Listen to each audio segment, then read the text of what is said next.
Zelensky और पाकिस्तान, इन तीनों के बीच एक बड़ा लिंक मिला है। रिपोर्ट यह है कि पाकिस्तान का एक न्यूक्लियर सीक्रेट तक पहुंच गया है। यूक्रेन में परमाणु कॉन्स्पिरेसी में पाकिस्तान का नाम क्यों आया है, यह आप इस रिपोर्ट को देखकर समझ सकते हैं।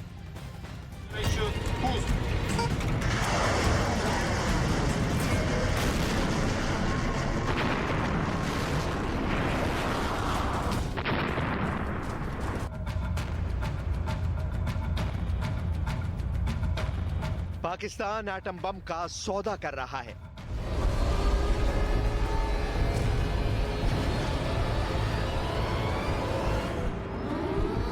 यूक्रेन को एटम बम बेचने की साजिश हो रही है।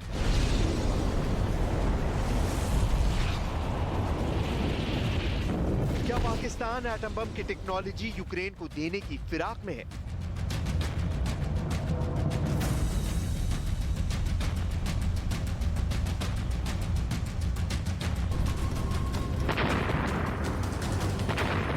पाकिस्तान की इन साजिशों की जानकारी पुतिन को भी मिल रही है।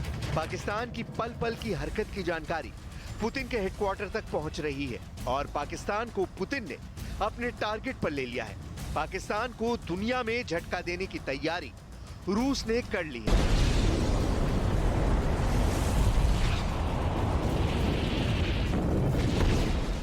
और रूस के एक सांसद के बयान से इसकी शुरुआत भी हो चुकी है। एटम बम के जाल में पाकिस्तान बहुत बुरी तरह फंसने वाला है।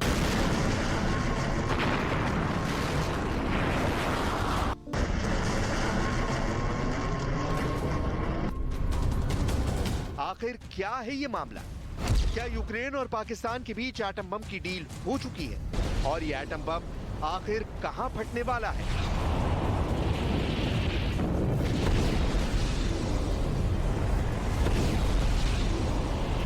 ज़ेलेंस्की एटम बम की तकनीक के कितने करीब तक पहुंच चुके हैं?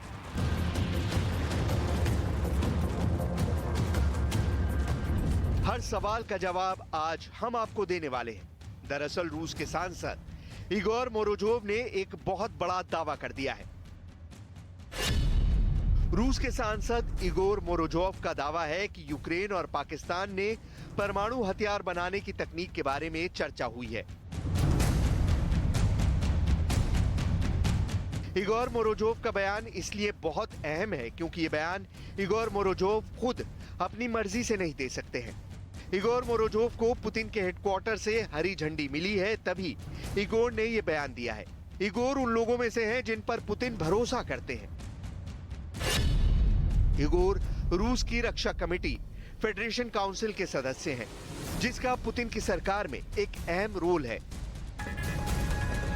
इगोर ने पाकिस्तान और एटम बम को लेकर इससे भी बड़ा खतरनाक और डरावना दावा कर दिया है।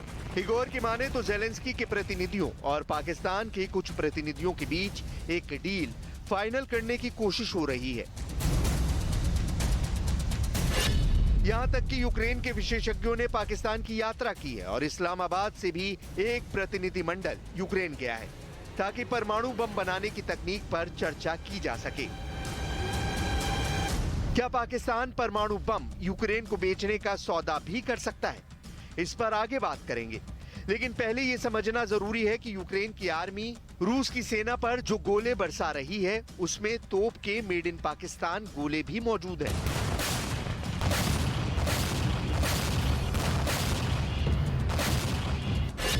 Geopolitica.info के मुताबिक 6 अगस्त से 15 अगस्त तक यानी 10 दिनों तक ब्रिटेन रॉयल एयरफोर्स की बोइंग C-17 एक ग्लोबमास्टर को पाकिस्तानी हवाई अड्डे पर लैंड करते देखा गया था। ब्रिटेन का ये विमान 77,000 किलोग्राम भार तक ले जाने में सक्षम है। इस विमान ने यूक्रेन और रोमानिया जाने के लिए ईरान और अफगानिस्तान एयर स्पेस से होकर जाने वाले रास्ते की बजाय पश्चिमी एशिया के एयर स्पेस का इस्तेमाल किया।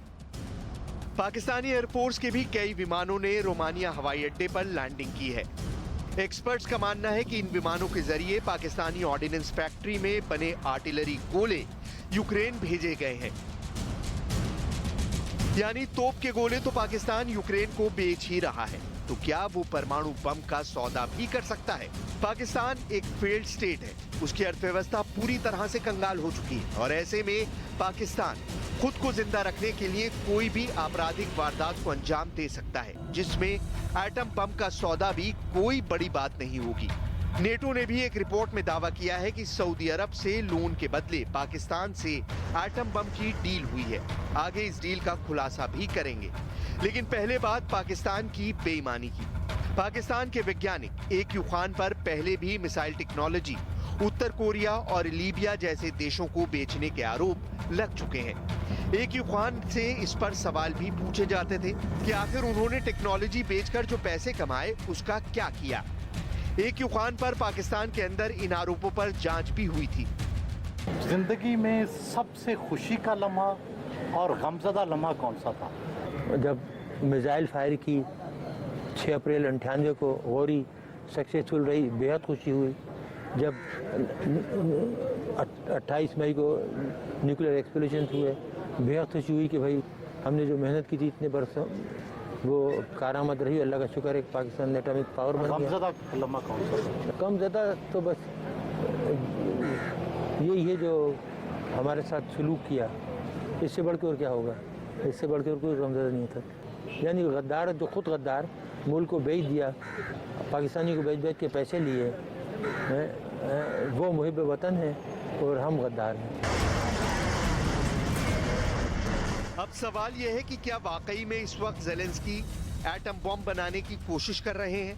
दरअसल सच्चाई यह है कि अगर यूक्रेन के पास परमाणु क्षमता होती तो वो निश्चित रूप से रूस का इतना आसान शिकार नहीं हो रहा होता। 1990 से पहले यूक्रेन में 8 परमाणु संयंत्र थे।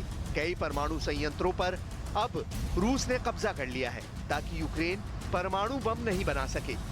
रूस ने यूक्रेन के खिलाफ युद्ध शुरू करने से पहले ज़ेलेंस्की पर एक आरोप ये भी लगाया था कि वो परमाणु बम बनाने की कोशिश में लगे हुए हैं।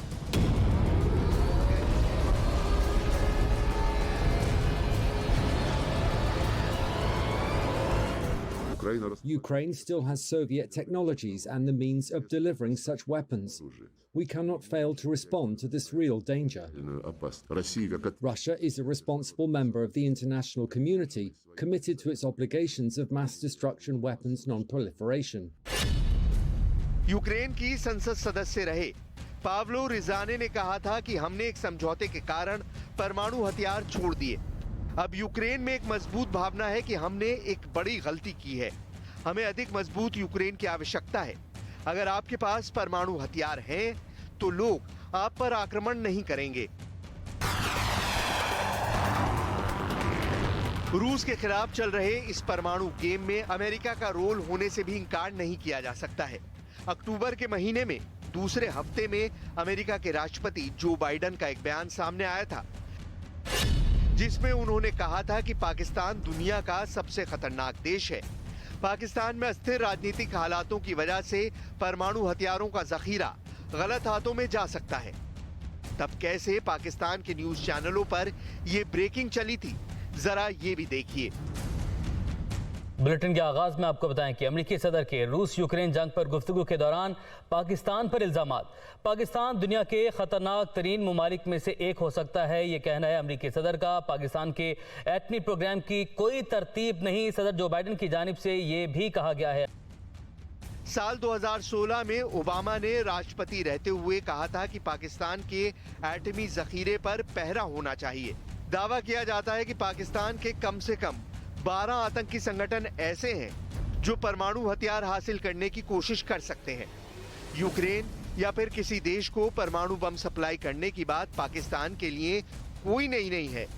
इससे पहले भी पाकिस्तान को लेकर नेटो की रिपोर्ट में खुलासा हो चुका है कि पाकिस्तान को सऊदी अरब अब इसलिए बड़े बड़े लोन दे रहा है क्योंकि पाकिस्तान ने गुपचुप तरीके से सऊदी अरब के लिए एटम बम बनाया है। इन रिपोर्ट्स में कितनी सच्चाई है ये दावे से कहना मुश्किल है, लेकिन पाकिस्तान की तरफ से दावा ये किया जाता है कि उसके पास करीब 150 परमाणु बम है। लेकिन कीव के अंदर इस वक्त हालात परमाणु बम के हमले से भी बुरे बने हुए हैं। कीव पर रूस ने सोमवार को 10 से ज्यादा मिसाइल हमले करके राजधानी की पूरी वाटर सप्लाई को ही डैमेज कर दिया था, जिसकी वजह से अब कीव के अंदर पानी के लिए लंबी लंबी कतारें देखने को मिल रही हैं। कीव के लोगों का हाल बहुत बुरा है। You have imagined that your life will change in incorrect way. For example, you have not water, you are afraid that you will not have a gas, that you will have not light, for example, because a half of Kiev now without light and water. And how do you understand how it will impact your life? Putin अपने दुश्मन को कभी चैन की सांस नहीं लेने देते हैं और अगर पाकिस्तान ने रूस से दुश्मनी करने की ठान ली है तो फिर उसे पुतिन का कहर झेलने के लिए भी तैयार रहना चाहिए।